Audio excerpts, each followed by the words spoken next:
let's get on with this. I'll keep admitting people as they keep turning up. Welcome, thanks everyone for being here. This is absolutely amazing. There's a huge number of people coming in, which is amazing. Got people interested from everywhere, from Lebanon to Llandudno, from Nepal to Nebraska. I'm overwhelmed by this. This is phenomenal. This is only week 2, and I'm still having to admit more people into this room at 6 minutes past 1. The numbers just keep going up and up. First of all, massive thank you, massively grateful for all of you being here today and for giving me your attention and your time, sharing the space. And also, I'm going to do the cliche one as well. Thank you from the future version of yourself. Because this half hour, 40 minutes that we're going to be spending together is going to be, I think, a massive value add to what you're doing, where you're going, and who you are developing as an individual inside your workspace. So thank you from me and thank you from you, okay? First of all, still hitting admit, I'm loving this. I'm still hitting admit more. This is brilliant. At this rate, I'm going to break my Zoom account, and that's what I'm aiming for. That's my first marker of success, is to break my Zoom account.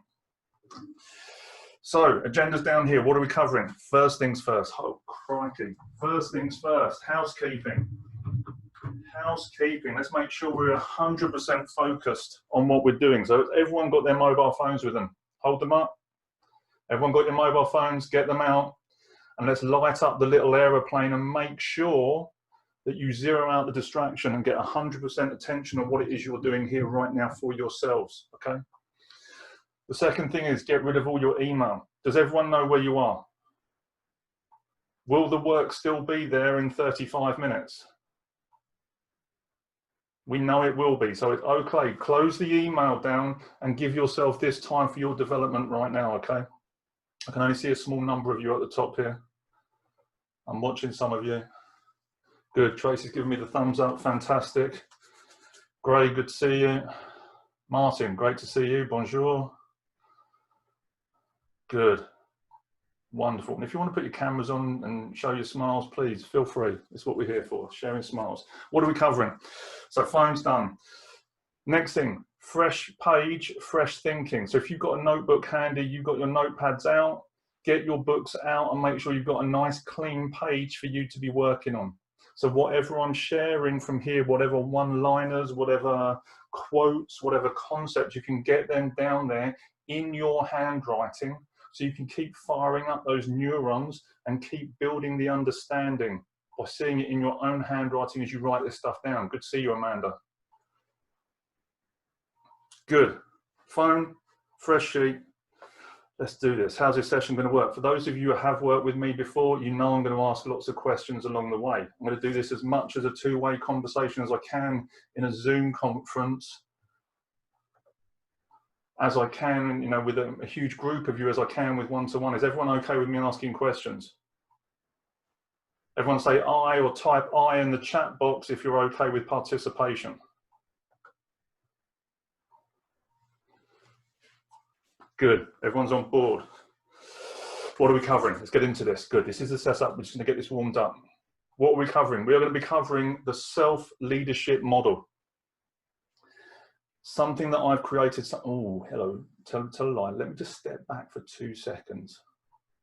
If you have not signed up for next week's session, I'm going to put the link in there right now so that you can copy and paste this into your notes, into your browser, whatever, so that as soon as we're finished here, you can go straight in there and sign up for next week's session, because we're going to be covering feedback next week. Okay, how to deliver feedback that gets results.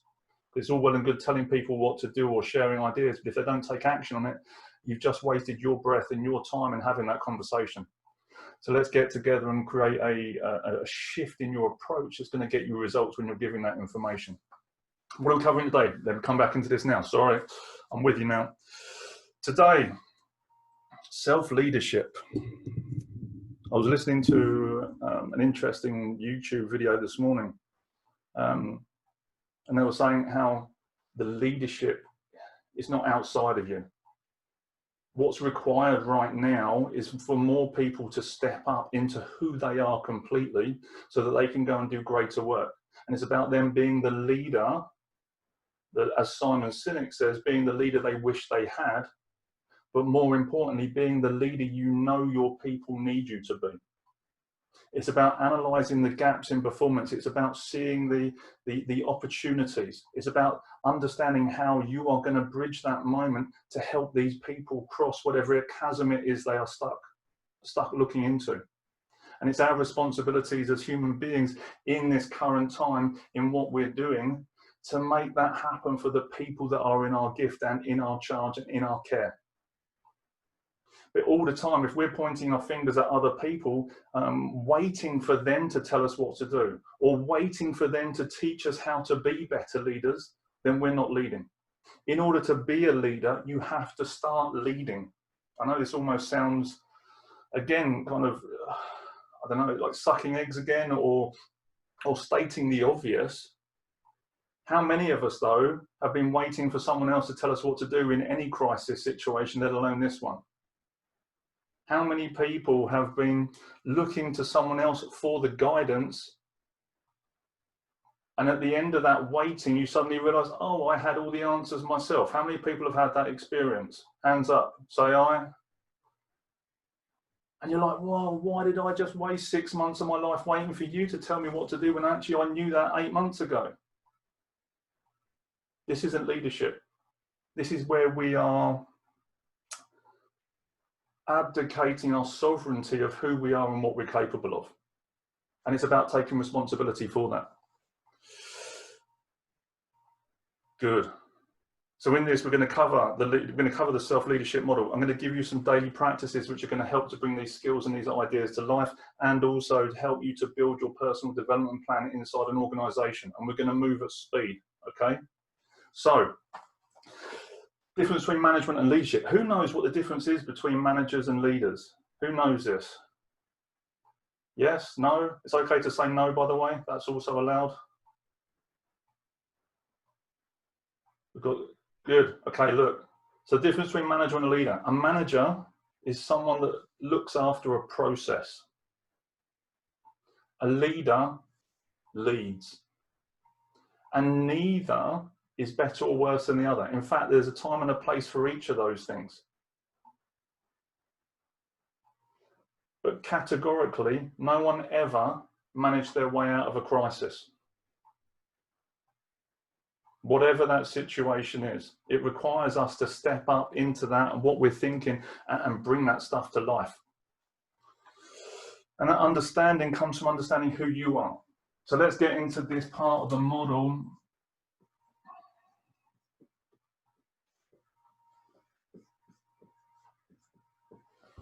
Self. It breaks down in 4 ways. The self-leadership coaching model starts with understanding where you are, which means self-awareness. The E means for your end goal, which means where you're going. The L stands for life lessons, which is the route and the road traffic accidents and the roadworks along the way.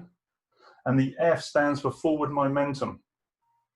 So it means purely making it happen.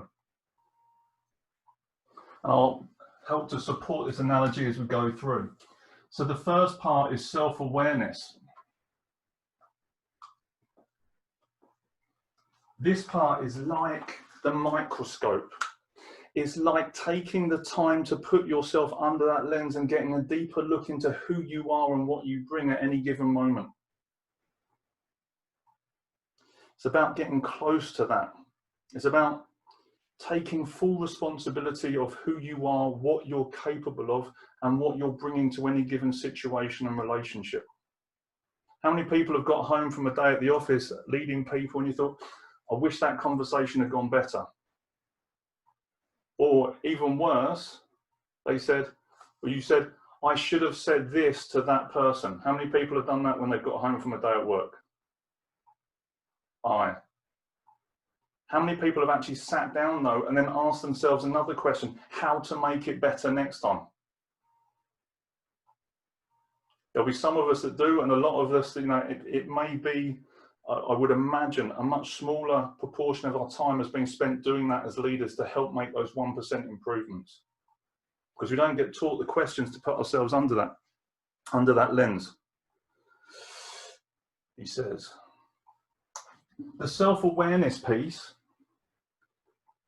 is the first piece of information. If I'm going on a journey and I'm using my maps or Waze or whatever, what's the first piece of information I need to put into my phone in order for my sat-nav to work? Answers in the chat box. What's the first piece of information that I need? Destination, location. Good. Good. Amazing. Jared, you're on fire. This is the thing. So we pick up our Google Maps and we punch in the destination. But what we forget is the moment that we actually got the phone, the first thing that we do is we program in where home is. We program in our postcode of where we are right now so that it can work out all the other journeys and all the other challenges and destinations, etc. So this self-awareness is bringing you back to home, internally, physically. You've got to know where you are first in order to get where you're going.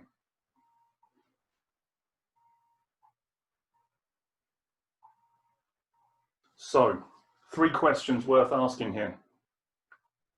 Pens at the ready, because this is going to be beneficial. What makes you a leader?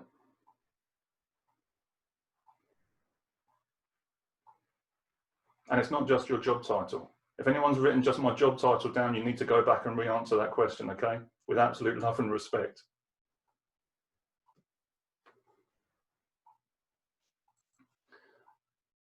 Even deeper than that though, what's important to you about being a leader?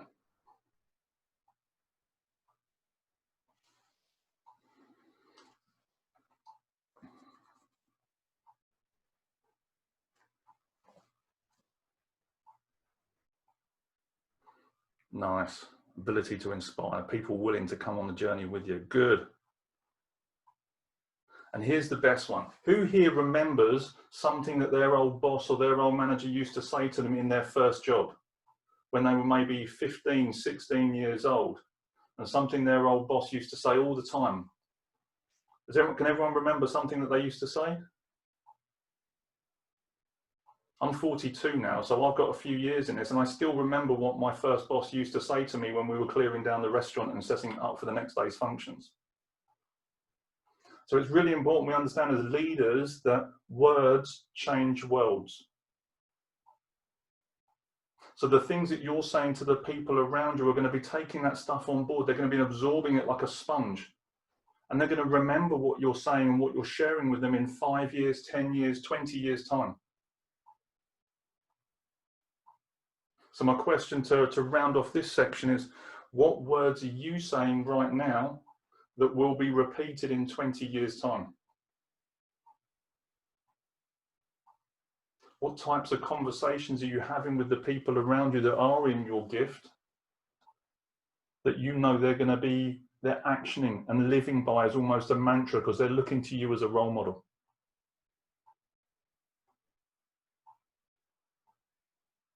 And what would you like to be saying to them and sharing with them? What do you want to inspire them to do? Good. So we've gone from the microscope. Now we want to go to the end goal.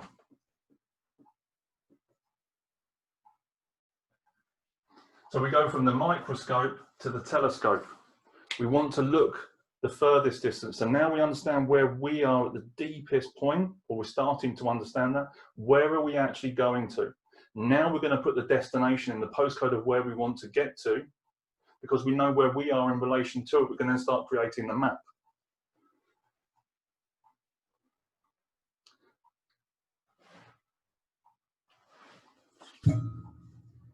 So how do we make sure though? Let me step back. There are 2 points. There are 2 goals. Whatever goals you think there are, at the highest level when we go up, there are only ever 2 goals that we're working on. One is the companies that we work for, and 2 is our own goal. Regardless of how you break it down by 12 months, 6 months, 5 years, 500-year business plans, it's only ever these two goals.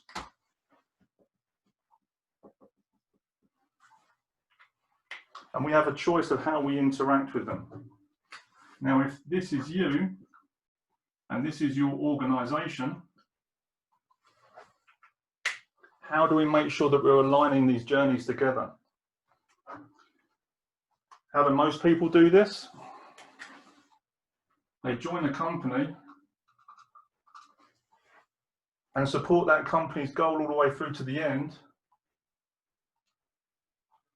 They retire, and then they start to think, what was that all about? Because they get to the end and they suddenly realize, well, maybe that wasn't my mountain. I've just helped someone else climb their mountain, and I have again given up all focus on myself to support them making it happen, because I became the job title, because I became that role. I'm not Nathan the plumber, or Tracy the vicar, or whatever you want to say. Yeah, we're not the job title. We're still human beings inside an organization. And when we don't have goals ourselves and don't have aspirations, we will then make it somebody else's, and we will start fulfilling and working into someone else's expectation and someone else's quota. And it's important that we understand that as human beings, we have our own goals, we have our own aspirations. And what we need to be doing is making sure that we're lining those two things up so they work in parallel. They work in conjunction with each other and support each other. So at the same time of doing your time and doing your work, actually, you haven't given up the whole of yourself to that organization. You've still been working on you. And if at a point in that journey that you have to go your separate ways, that's absolutely okay, and that's right and appropriate, because maybe your expertise or your desire has taken you in a different direction which isn't aligned to the business anymore, and that's okay.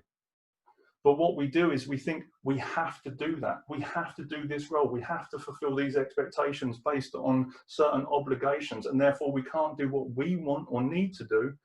And then we start to look at things like workplace anxiety and stress, because we're not actually living up to our own full potential inside that space. So how do we do this? What we need to be doing is making sure that they are running parallel, and one feeds the other, and the other one feeds you as well.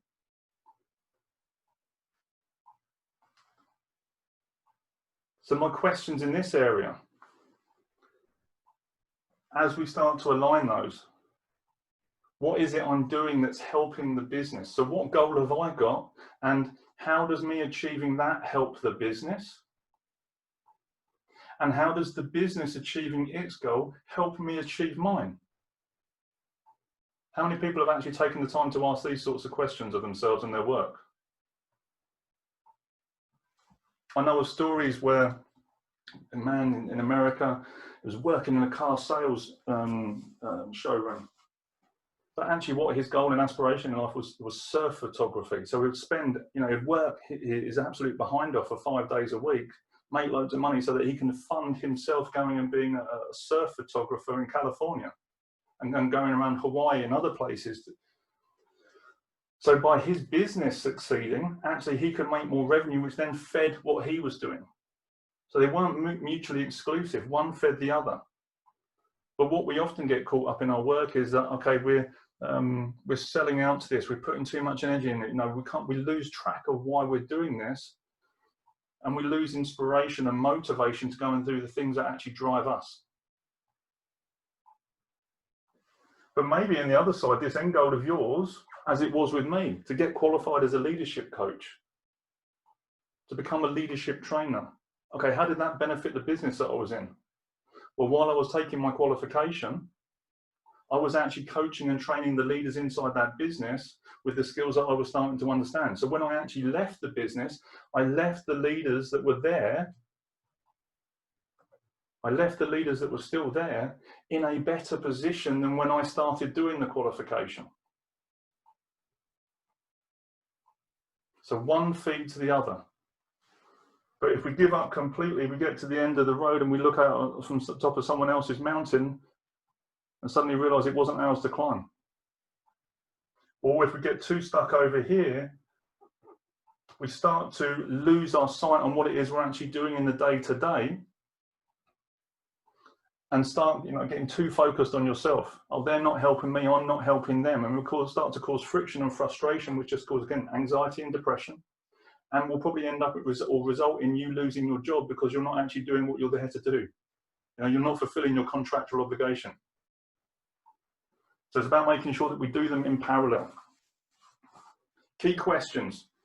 Question 1, what opportunities do you see inside your business area right now? Or even in your business, in the whole of the business? Oh, nice, coming in there, I didn't agree with my previous leader's values. Absolutely. And it reminds you what your values are. Make sure you come back to who you are as well. So what opportunities do you see in your business area and also your business in entirety? Because that might start feeding what this end goal is. Next question. Oh, nice. What does success look like in 12 months from now? So for you, your team, your business, what does success look like in 12 months' time? Nice. Empower our people to make their own decision that is right for the customer. Absolutely.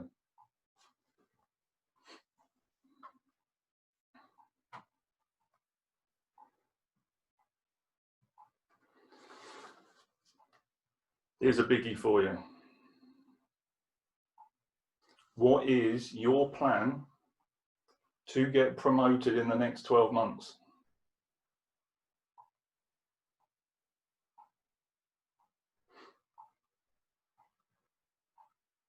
Who here has actually taken time to plan how they're going to get promoted in the next 12 months? I imagine it's a very small number of people here.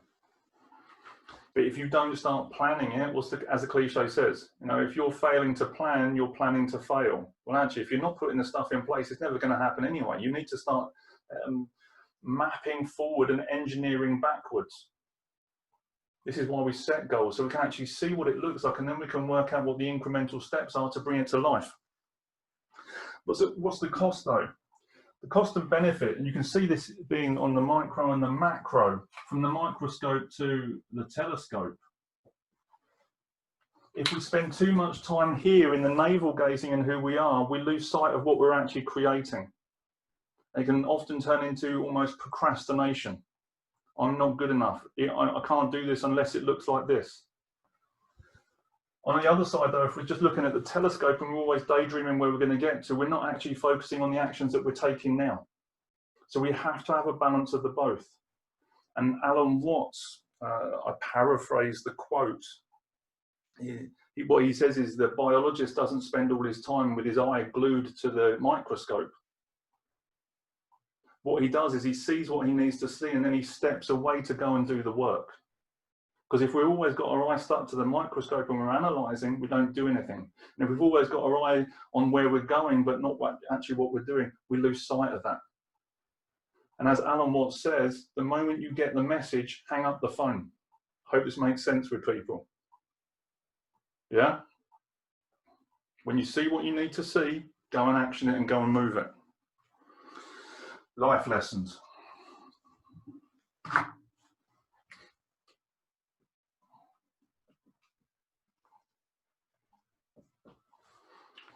Best way I can describe this. If you start looking at life like a computer game, it starts to get a bit more fun. How many people, you might have children, you might have done it yourself, you've got a Nintendo DS, and you're playing Lego Star Wars or whatever on there, and you're stuck on that one moment, aren't you? And you just keep going and going and going and trying to solve the problem and trying a different way, and you keep going, and you've done it maybe 40, 50, 60, 70, maybe even 150 times before you solve that puzzle. But how many people have hit a problem or hit a challenge or found something that wasn't working, and you've hit the problem, you've done it once and then stepped away from it and left it where it was? How many people have done that at some point in their life? But except on your Nintendo DS, you'll sit there and do it 150 times until you solve that problem, won't you? So it's important we understand this. It's important we start to see this. what life is actually doing is it's doing exactly the same as a computer game. Why? Because if a computer game started off with the hardest possible level first of all, and then it got easier, how many copies of that computer game do you think it would sell? 0. That's really rubbish marketing strategy. Yeah, this is what life does. Life gets incrementally harder as you work your way through it. And the idea of receiving that challenge is it's there to test your skill set, to test your learning and test your capabilities so that you can step up onto that. And I'm not sure if it was Eisenhower, it might have been Roosevelt. One man's stumbling block is another man's stepping stone. So we have to start looking at these challenges. But now we know where we are, now we know where we're going based on some of these questions. Our life lessons is when you put that information into your sat nav and it then shows you the route, it then shows you where all the accidents are. It then shows you where all the roadworks are. It then shows you all the diversions. And you're like, oh, this is amazing. If I didn't know that, I would have been stuck in 4 hours of tailbacks and, you know, this. Thank goodness for Google Maps. It's a miracle. How did we survive in the 80s? Who would have thought it? Didn't it? I drove around London for 3.5 hours. I had no idea where I was going. And, you know, when I first passed my driving test, and that was in the late 90s. So the idea of this is actually, if I know where I'm going, what do I foresee is going to happen as I start to take this route? What challenges do I actually need to line up chronologically in order for me to succeed? Because the moment that we're born, we don't think, oh, do you know what? I'm going to do a sub 10 seconds, 100 meters, even though I don't even know how to walk yet, let alone crawl. You build up to it. You know, you're born. It's, you know, it gradually then gets a little bit more complicated as we move up. Oh, I've now got to actually feed myself, or maybe I've got to clean myself. Now I'm crawling, well, you know, I'm crawling, and then I'm doing some walking, and then I'm doing some running. But we need to put this analogy and methodology in place with what we're doing. Map forwards, engineer backwards. So what are the challenges that you need to put in place in order to make that goal happen? And what's the reason I use the word challenge? Because if it doesn't challenge you, it doesn't change you.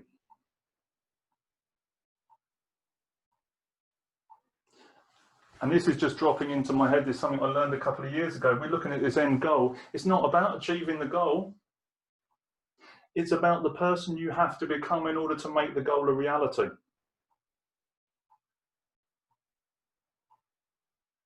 And that means that you have to put those significant challenges in place so that you can go to the gym of life, lift the heavier weights to actually get to where you need to be. Because if you know how to achieve your goal when you set it, it's too small.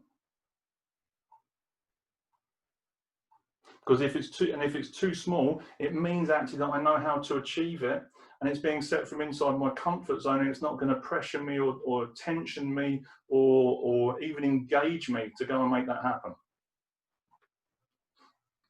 Key questions. Oh, nasty question, this one. What are you avoiding that you need to consider? This is where the challenges are. That thing that you're ignoring or you don't want to talk about, that's where you need to put your attention.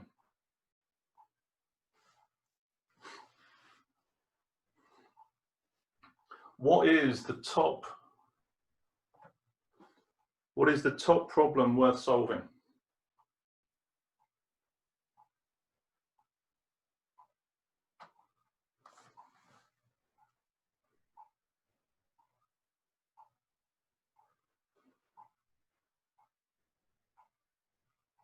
And again, do some more deep thinking here. What is your team thinking, but not saying?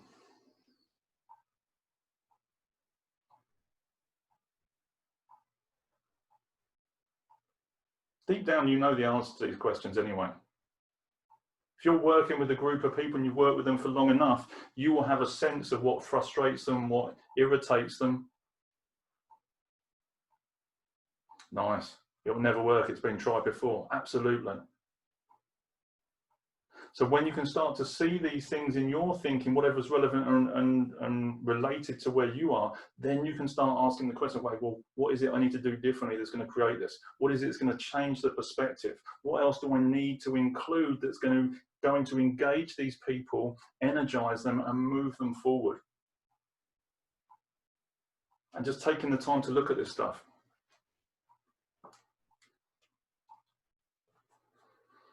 Heavy. Absolutely. So then it's starting to understand, well, what's driving that? And then we can get under the hood of that, and then we can have a really good look at why people are behaving in certain ways. And then we can get in there and we can use leadership, psychology, and philosophy to start to rework that thinking. Last part. Forward momentum. We know where we are. We know where we're going. We can see the challenges, the roadworks. Now we need to get the keys in the ignition and make this happen. I almost swore then. Apologies. I forgot to warn people that I do swear occasionally.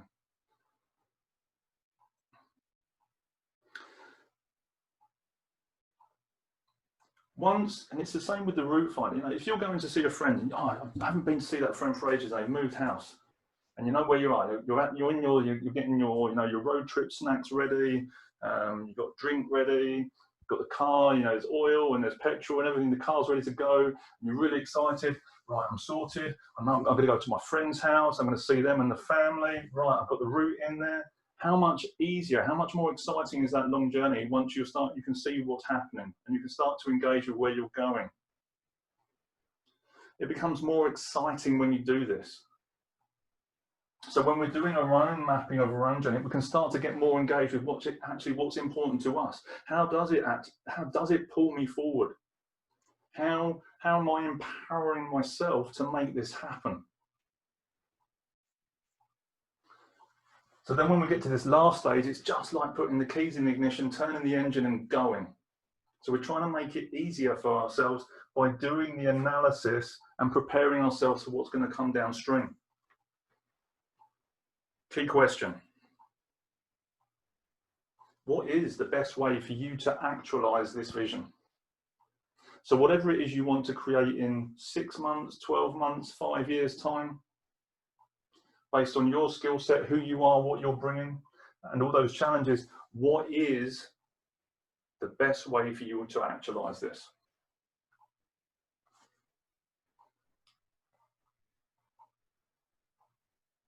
And how many people here have given advice to someone else about a situation, and then you've experienced a similar situation and done completely what the opposite of completely what you advise the other person to do? That's just ridiculous, isn't it? I keep thinking Sandy's put his hand up, but he's got a picture of a nurse behind him with a hand in the air. It's confusing me. But we give all this advice to other people, but we don't take it ourselves. There's a flaw in the thinking here. So let's switch it around a bit. You're looking at your goal. You're looking at your ambitions. What advice would you give to somebody else if they were in the same situation as you right now? Put yourself almost back in your own shoes.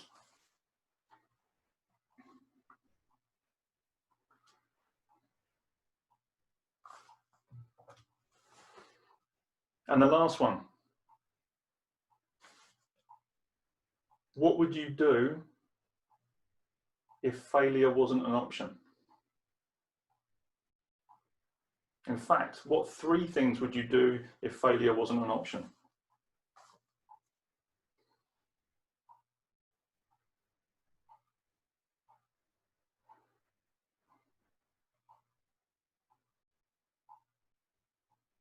So what have we covered? Conscious of time, there's a couple of small announcements to make. What have we covered? We've looked at the self-leadership model, and I've broken it down from the here and now to the there and then, the challenges, and also getting the forward momentum in place. and using the analogy of using using the analogy of sat nav to help build that understanding in our head. Got 12 questions. Giving you 3 from each area to look at. So how do we set up this daily practice? Key thing. 1, go back to the questions.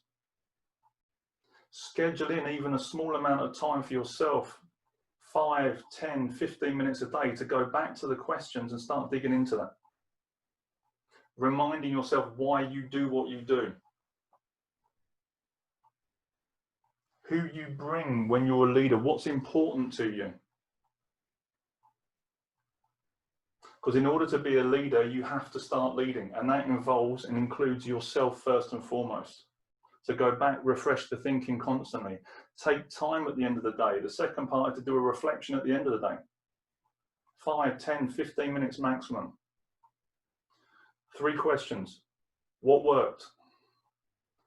What didn't work? And what's the 1% improvement?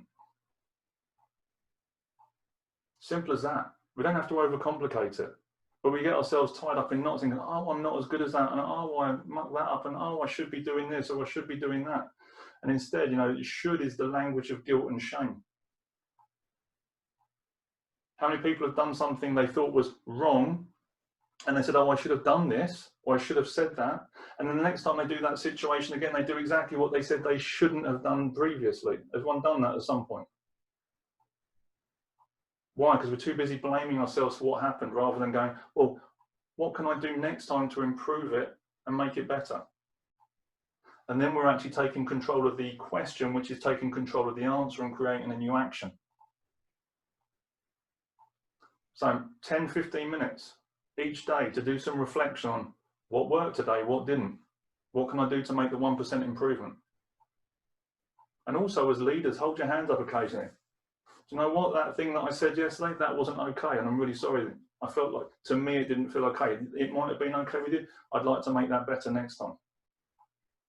And we start getting vulnerable and transparent with our leadership and building relationships on a completely different level. Tiny improvements over time eventually lead to big improvements. Actually, absolutely. A 1% improvement every single day is not 365%, is it? Anyone here a mathematician?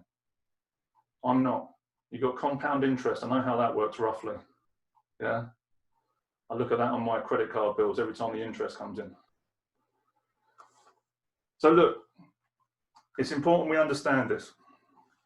What's the last part here? How to build this alongside your PDP. This is it. You are a leader. You're not a leader in your business. You are a leader. You are a leader in your family. You are a leader in your community. You are a leader in your business, in your team, in your department area.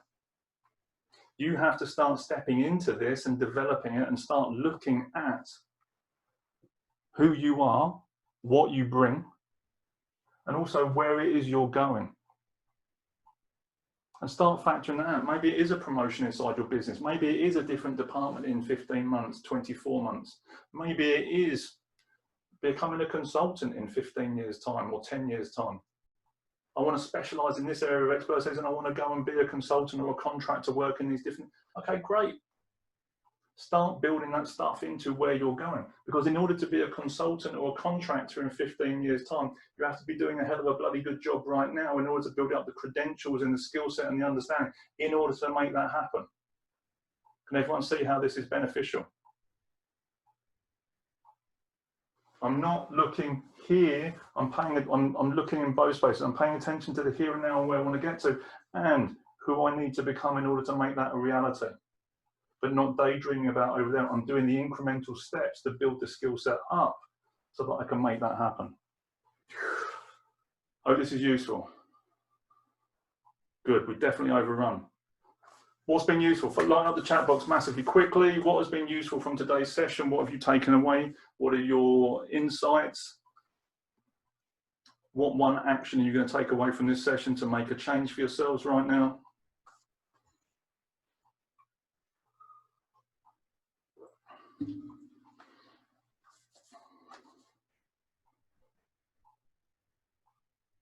Yeah, nice, 1%. Be the leader. Listening to my own advice. Absolutely. who I am, what I bring, where I'm going. Absolutely. Like the gameplay versus real life. Absolutely. Good. Nice. Good, Stephen. Thank you. Amazing. Good. Conscious of time. Too much again. I tried to squeeze too much into 30 minutes. Next week, I'll try and slim it down, but I can't guarantee because I do love the sharing. It's what I'm here to do, and this is the bit I thrive on. Couple of things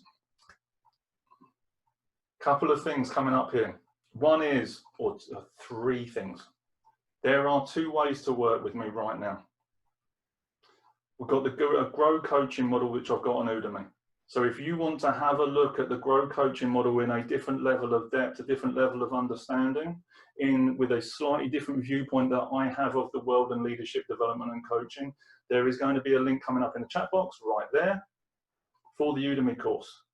It's just over, I think, half price right now. It's the best promotion I could get on there. I think it's $32 or $34.99 right now on there. If you want to take advantage of that offer, the link is there, the promotional code is there. Please go and do that. The second way, and I've been digesting and percolating and brewing up this idea over the last couple of weeks about doing a mini coaching course.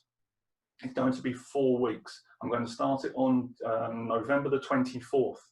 It's going to be a group coaching session where we are looking at the self-leadership model in depth. So there's going to be core ideas, activities, processes, homework, developmental stuff that's going to happen in there over the course of 4 weeks as we break down each section each week, about 90 minutes or so for each part of it. And we're going to be doing that starting the 24th of November, which is going to lead us beautifully into Christmas. So it won't clash with Christmas. I've already mapped that one out, okay? If you would like to take advantage, if you would like to get involved, if you would like to have a conversation about that, and by the way, I've made it super accessible, okay, super accessible for the 4 weeks of group coaching. There's going to be a link in the chat box right now to arrange a call with me on my Calendly, have a conversation to see how we can help. 4 weeks of coaching. And when I say super accessible,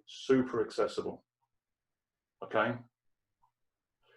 If you think that it would be beneficial to have a conversation with me, start looking at your leadership and then potentially look at what's going on in the future and maybe joining up in this program, click on the link, book an appointment right now, and let's have that conversation because that would be phenomenal to help you with that. Those are key links for today. And the last one,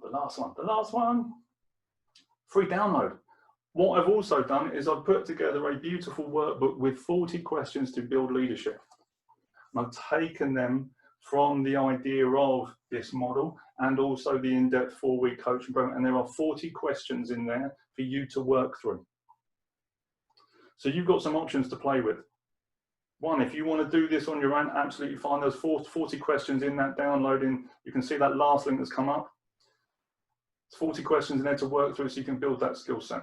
If you want to take it to a whole new depth of understanding, you want me to, in the nicest possible way, push your buttons and challenge your thinking and cause that necessary tension and friction to take your skill to a new level, then click the link for the calendar, the online calendar, and let's have a conversation. Hope this is useful. Saw a lot of stuff come flying through on the chat to what people are taking away. On a scale of 1 to 10, 1 being terrible, 10 being phenomenal, how was today for you? And be honest, I don't want, Tracy's with a 10, thanks Tracy. Good. Amazing. And if you didn't like it, tell me, because then I can work out what I need to do to improve it. Jared's on a 10. Thank you, Jared. Appreciated. It's too fast. Yeah, I know it was too fast. We have a limited amount of time. Okay. One last question. This might be too many questions for everyone right now. If I was to do a special training course in the very near future on imposter syndrome, who would be interested? Yes or no?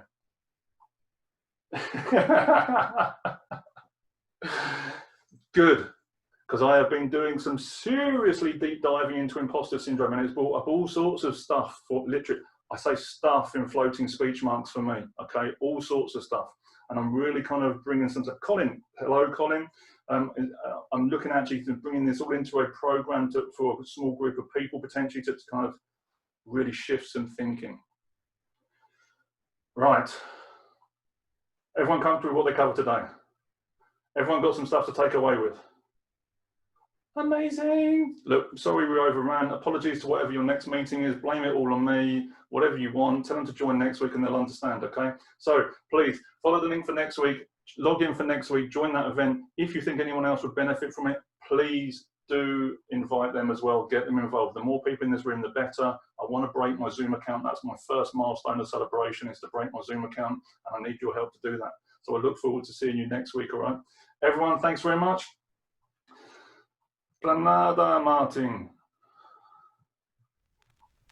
Ciao, ciao. Thanks, everyone. Have a lovely rest of your day.